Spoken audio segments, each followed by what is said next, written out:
But I mean, sometimes I get this feeling that Vincent Van Gogh is thinking about what we've done to his artwork, and he's just like rolling in his grave, just like, what the fudge? I'm gonna cut my other ear off because you mofos just ruined my artwork.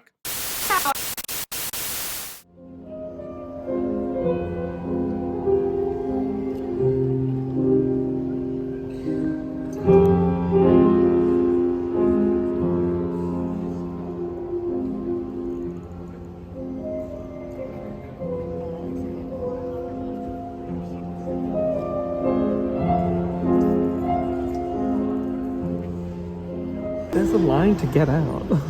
Hi, welcome to Fohad. My name is Fohad and yada yada yada, you've heard it all before. So anyway, hey, how you doing, man? How's your family? Okay, enough about you, let's get back to me. I was playing. As you know, I live in Melbourne, Australia, and we've just finished a big-ass lockdown. Life is getting back to normal, things are happening, people are out and about. You know, the great thing about living in Melbourne is that we have so many great exhibitions, so many amazing art galleries, so many great museums to go explore, and there's always something new happening in the city, which is why I love Melbourne so much. We are truly the cultural capital of Australia. Suck it, Sydney. You heard me. That's right. I'm sorry. Honey, you've got a big storm coming. So by the way, I just got home from filming a really fun, exciting collaboration with someone, which will be posted for next week's video, I think. I'll talk a little bit more about what that collaboration is right at the end of this video, so stay tuned for that. So, besties, today I want to talk about dead people, specifically famous artists, singers, musicians, or any other kind of creator who has now passed away. This sounds like it's going to be a really depressing topic, but it's not. These people are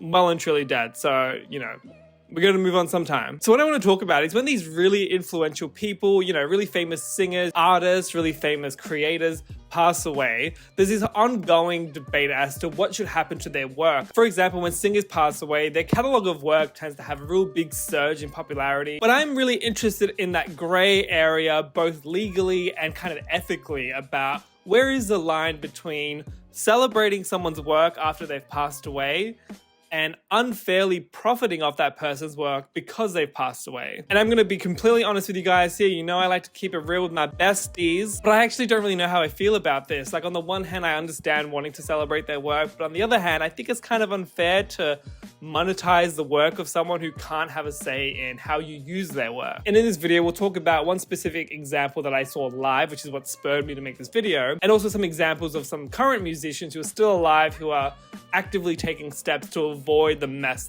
that could be a very messy kind of legal process after they passed away. You know, there are pros and cons in both categories. Again, I don't really know where I sit. I'm not going to pretend to be an expert, whether it's legally or ethically. I think I just want to kind of get my thoughts out there, kind of start this conversation. I'm really keen to hear your thoughts about this whole topic. You know, as someone who is now creating content online, it's really interesting to think about what would happen if I die, who could use my work, what would my work be used for. So it's an interesting conversation. I'm really excited to have it with you guys. So stay tuned, let's get into it. So let's get into how this all came about, right? Why am I making this video? Why am I thinking about this topic? Why am I thinking about death? So last weekend I went to the LUME exhibition in Melbourne, which is like this new gallery space that's just opened up here, which is very much focused on digital art and creating immersive experiences with like interesting lights and projections. So the exhibition has just opened up in the LUME gallery is a Van Gogh exhibit. So essentially it's projecting the life and work of Vincent Van Gogh onto these big digital screens and making it a very unique and immersive way to experience his most famous artwork and learn about his life as well. And you know, it's very clever, it's very interesting, it's very unique, and I felt really engrossed in it all. But it did kind of get me thinking, what would Vincent Van Gogh think about this? Mr. Van Gogh, what are your thoughts? If you're watching this video, oh, he ain't watching this video. Cut that out. Cut the cameras. You know, I used to be a very big believer of the way that artists want their work to be presented. You know, if you make a painting, you want the viewer to look at it physically. If you make a movie, you want them to watch it on a big screen in a cinema. If you're making music, you want it to be experienced with like really high quality headphones so that they can truly experience the work, the effort, and the detail behind everything that you've created. But recently, I'm becoming more and more aware of the fact that sometimes creators just have to create things based on what they have available, and viewers have to experience those creations with whatever they have available, right? So there's a lot of famous directors, you know, the Christopher Nolans, the Denis Villeneuves, who are creating these big blockbusters that are meant to be experienced on the big screen. But obviously not everyone can go to a big screen, and especially now in like the Miss Rona era of, you know, digital content, we're experiencing more of that at home, whether it's watching movies on your TV, on your phone, on your iPad, on your computer, whatever it might be. I guess there is some debate as to what constitutes a good movie based on the way you're experiencing it. You know, for example, I recently watched The Eternals at IMAX in Melbourne. Incredible movie. I had such a great time. I really felt a part of that world. The screen, of course, you know, IMAX is massive. So I loved the movie because I really felt like I experienced it. I think you should experience it. You always say I want to experience things, but I don't think you actually want to experience things because you would experience it if you wanted to experience things. I don't know what you're talking about. But the more I thought about it, the more I thought, oh, there were some parts that weren't that exciting. I guess if I watched it at home on my TV, I might not have liked the movie as much because I wasn't as involved in it. I guess that's what's so interesting about this Vincent Van Gogh exhibit, right? It really brings you into the artwork. It really makes you experience all the colors, the patterns, the tones, the textures. Everything is really enhanced so that you can feel as much of it as possible. But, you know, of course, Vincent Van Gogh wasn't alive to envision such a kind of futuristic way to display his artwork. You know, the technology wasn't around back then, but who's to say that he would be opposed to it, right? How do we know that Vincent didn't want his... Vincent? Am I on a first name basis with Vincent Van Gogh? But who's to know whether he would want this or whether he would even approve it if he was around? But I mean, sometimes I get this feeling that Vincent Van Gogh is thinking about what we've done to his artwork and he's just like rolling in his grave, just like, what the fudge, I'm gonna cut my other ear off because you mofos just ruined my artwork. But all jokes aside, I really did enjoy the exhibition. It was a really interesting way to experience artwork, especially such famous artwork that we've seen millions and millions of times. You know, images from when you're in school, when you're in art school, learning about these sort of things. Yes, I did art when I was in high school. Get off my back. You know, the combination of Vincent's art, but you know, the combination of Van Gogh's artwork and the kind of sounds that they created, the smells that were in the warehouse that we were in, you know, the way the lights were projecting on the floor and on parts of the roof. It was very surreal. It was really interesting, and it certainly made me look at Van Gogh's work in a different light. So I guess in a way it does kind of create a more heightened sense of art. It does create a more exciting way to experience artwork as well. But you know, I'm talking a lot about Van Gogh's work, and you know, it's a bit hard with him because he kind of passed away so long ago that he wouldn't even know how to fathom or kind of envision what we've created with like projectors and massive screens and different kind of lighting technology that we have now. You know, none of that existed. So it's kind of hard to talk about that in a sense, but I do want to pivot this conversation now to musicians and singers in particular. So I want to talk a little bit about estates monetizing deceased singers. So when an artist or a singer or any form of creator passes away, often they leave their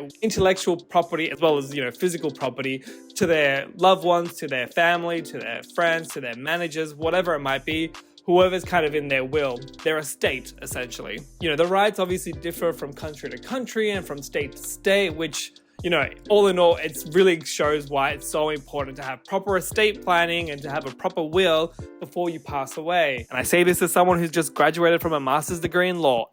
Yeah, sometimes I forget I have a master's degree. Can you believe that? Like, anyone who watches my videos regularly, can you just like look at one of my videos, maybe one of the more wild ones, and just think, this guy got through law school. Not just law school, postgraduate law school. Like, come on, man. This guy, this brain is just brimming with knowledge. I want to share that knowledge with you. Oh, I'm sorry about that. So, you know, when a singer or a musician dies, their estate is able to then monetize their work, their catalog of music, their face, their publicity, their likeness even, you know, all these different things. And, you know, the most lucrative part of all this is really merchandising rights. You know, the streaming era have made the sale of music quite limited now. You know, everyone's streaming music. No one's really buying music anymore. They tend to just stream, which yields far less results in terms of monetization. So that's why traditional merchandising rights is so lucrative. You know, you can sell an artist's face on a t-shirt, you can sell their face on a movie poster, you can use their music in a Broadway musical, you can use their music in a TV show, you can use their music, you know, through TikTok, or even continue to receive the revenue that comes from the streaming stuff. You know, or you can even use that music for other projects completely outside of what it was initially intended for. One example I can think of that's kind of recent, well, 2010. So Sony actually bought all the rights to Michael Jackson's music after he passed away, and they quite famously sold the rights of his music to, I believe it's called Jam Artists, which create shows for Cirque du Soleil. Or maybe they own the shows, I don't know. Google it, you can figure it out. So they sold the usage of his music to Cirque du Soleil. So Cirque du Soleil was able to create a show completely revolving around Michael Jackson's music. And you know, while that's great for both Michael Jackson fans and Cirque du Soleil fans, and of course fans of both of them, because now they can watch them together, it just kind of raised the question of whether Michael Jackson would have wanted his music to be experienced that way, whether he wanted his music to be associated with Cirque du Soleil. Would he have approved such a sale? Would he have approved such a usage of his music? You know, I spoke a little bit about the intention earlier at the start of this video, and it's really interesting to think about how did Michael Jackson intend for his music to be listened to? So when you think about that, it does kind of make you feel a little bit icky, I guess. I don't know, maybe that's just me, but I just feel a bit strange knowing that the music rights of Michael Jackson have been used in a way that he may not have wanted. And who am I to speak on Michael Jackson's behalf? Obviously, I don't know him. That's fine. Who knows whether he would have even cared? Like, maybe he was just happy that his family or his estate's now earning a lot of money from his music. That's totally fine, and I get that. I think in a broader context, more theoretically, the ethical issues that come up with these sorts of sales is really damaging and kind of concerning when you think about it. Because, if you're a creator, whether it's creating music, whether it's creating artwork, even if you're making YouTube videos like I am, you really want to think about where your art will be going after you've passed away. And, it's rough to think about that sort of stuff, but it is a reality, and we have to really be aware of how our work and our art and our creations are used after we've passed away. So I want to talk a little bit now about current trends and what's going on in the real world. We've started to see a lot of prominent musicians like Bob Dylan, Neil Young, and Stevie Nicks start to sell off their song catalogs to, big music publishers, to well-established record labels, so that they can earn a massive check up front and then not have to worry about what happens to it after they pass away because they sold it off. For example, Bob Dylan very famously sold all of the rights to his entire songwriting catalog, which is obviously so expansive and so prolific. So he sold his entire songwriting catalog to Universal Music Publishing Group for a reported figure between $300 million and $400 million. So according to the New York Times, it's actually considered one of the biggest acquisitions of a single artist's songwriting credits in history. Now, the reason why Bob Dylan's sale is so prolific is because he actually owned all the rights to his original work. He owned the masters, he owned the music, he owned the songwriting, copyright, all of it he owned, which is why he was able to command such a high price for the sale of it. Which, side note, it's why it's so important that artists like Taylor Swift are making such a huge and important stand to re-record their work and own the masters themselves so that they have a say in how their music and how their artwork will be used after they've passed away. Oh my god, I can't even think about Taylor Swift passing away. So the buyers of these songwriting catalogs then can basically sell off that work to anyone they want, however they want, in whatever capacity they want. They can use those really famous songs to make projects, or they can monetize the songs through streaming, through public performance rights, to licensing for TV shows and movies. They can sell it off to a Broadway producer to make a musical about it. The possibilities are endless. Similar to Bob Dylan, Stevie Nicks recently sold, I think it was about 80% of all of her songwriting catalog to Primary Wave, which is another music publisher. So, some of her biggest hits like Landslide and Edge of 17 were all part of this deal, and she commanded a reported figure of $100 million for about 80% of her songwriting credits. So all this comes to the question, why sell your music? So one of the reasons why a lot of these artists are selling their music is because of a little thing called Spotify. Streaming yields a lot less money than, selling your music outright because, it's a higher price, it's more value, it's something physical often. Even digital music is very, very lucrative. So because a lot of artists have now,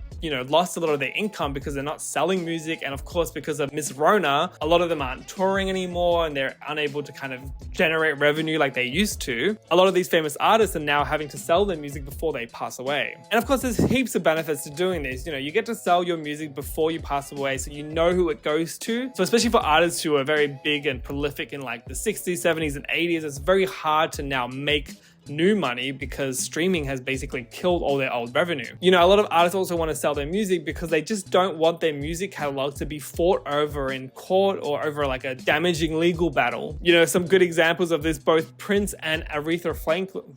Another good example, both Prince and Aretha Franklin. I can't say her name. Aretha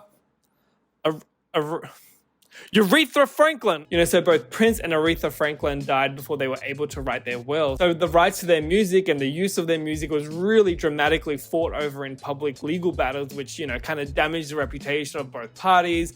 It kind of made their music have this yucky stain to it. And it also just meant that their families and their estates were forced to go through this really lengthy legal battle that kind of would have consumed their whole lives. So there are some of the benefits to selling your music. In terms of cons, obviously the big one is that once your music is sold, it's sold. The new owners can do whatever they want with your music. If they don't like you, if they have a vendetta against you, they can make a shitty movie with your music in it and you would have no say. I guess you'd be dead, so it wouldn't really matter. But still. Anyway, I have to really wrap this up. I'm so sorry for cutting this video short. I really wanted to get into this discussion a lot more, but I'm 5 minutes late. I was supposed to leave 5 minutes ago. Shit. Anyway, I hope you enjoyed the discussion today. I'm really keen to hear your thoughts about this. You know, where do you stand with this? Do you think it's ethical to use the artist's work in a different way from what they initially intended? Do you think it's good that artists are now reclaiming their work like Taylor Swift? And do you think it's damaging to the reputation or the legacy of an artist when it's used in a way that wasn't initially intended? I'm really excited to hear your thoughts about this. Leave them in the comments below. I'll be sure to read all of them and respond to all of them. I know I keep saying that, but I'm going to do it this time, I promise. As I said earlier, my next video is all lined up. It's filmed. I had a great time. Because you stayed so long in this video, I'm going to tell you what it's all about. Long story short, me and my bestie Ivy, who recently just launched an app called Resemi. I'll leave some details in the link below. So we filmed a video earlier today of us creating Christmas treats. So like little Santa hats that with strawberries. It's so cute. It was so delicious. I'm going to have so much fun making the video. I've never done like a collab video when I had someone else in the video with me, and I just had so much fun. I was actually planning on posting that video next, but then Ivy rightly told me, hey, it's still over a month away from Christmas. Maybe you should post it in a week or two. And I was like, that's probably a good idea. So look out for that video. It's a lot of fun. I hope you watch it, and I'll probably post it next week. Stay tuned. What else can I say before I wrap up and run to my friend who's going to yell at me for being late as always? Give the video a like if you enjoyed it. It really helps my channel out. If you haven't subscribed already, subscribe. Join the folk club. Hang out with me all the time. We can be besties. And if you want to be a real bestie, go follow me on Instagram. I don't post that much, if I'm being completely honest. I have a love-hate relationship with Instagram. I'm trying to love it, but I mostly hate it. And yeah, I think that's everything I wanted to say today. So until next time, besties, bye. Missing someone.